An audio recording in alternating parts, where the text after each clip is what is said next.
It could be argued that the remainder of the Mariners' games this season are insignificant. They probably are.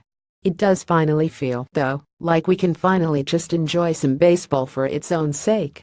And we can anxiously dissect the few remaining performances of the current team so that we can have fuel for our desperate off-season obsessions. Last night's game was good for this. In his last start of 2017, King Felix dazzled, giving fans a hint of optimism for 2018. Wait, actually, when have I heard this before? Never mind, this is bad, abort. Tonight's game was felt similarly wistful. In his last start of 2017, James Paxton had his bumps and bruises, but ultimately showed us for the umpteenth time that he is the ace we always hoped he'd be. It didn't start out great for those of us that tuned into this game against our better judgments. Paxton gave up a dinger to Marcus Semien on his third pitch of the game, prompting some to wonder when it was okay to call it an early night. Paxton ultimately settled down with several strikeouts over the next few innings, none as satisfying as this. I'm all for finesse pitching, but there's just something primally satisfying about a pitcher gunning a fastball right over the middle of the plate. Some filled Paxton innings later, the M's finally came up with some runs in the form of a Yonder Alonso dinger. It was a pretty one too. Sure would be nice to have him back next year, but I suppose that's a discussion for another time.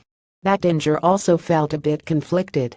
If there was one small consolation I could see to the Mariners being eliminated, it was the opportunity to see some young players that have a shot at contributing in 2018. If there were going to be any plate appearances completely meaningless to the 2018 Mariners, they were going to be featuring some of today's starters: Yonder Alonso, Taylor Motter, and Gordon Beckham. I really like Yonder, and I get that we might get him back next year. That doesn't explain why Dan Vogelbach didn't play, but whatever. Taylor Motter, whatever. Gordon Beckham, though, will Beckham be in the Mariners organization next year? I mean, maybe. Probably not. But I'll be damned if Beckham didn't force some joy into his presence in today's game. So many things made this great. The fact that what few A's fans were there today were the ones that just really love baseball, and their reactions showed it.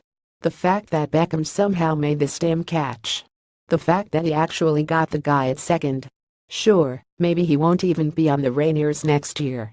But if one of our last good moments this year is gonna come from Gordon Beckham, I'll take it. This game ended like so many Mariners games this year have, at least the ones that went according to plan. Emilio Pagan, Nick Vincent, and Edwin Diaz each pitched a sterling inning of relief, 1.2 innings in Pagan's case. Those three are most likely going to be the foundation of the bullpen next year, and they pitched like their best selves. There are still 4 games left to play. It remains to be seen how they'll go, but if they're anything like the last 2, we may enter the offseason with a level of optimism that I'm declaring now is unhealthy.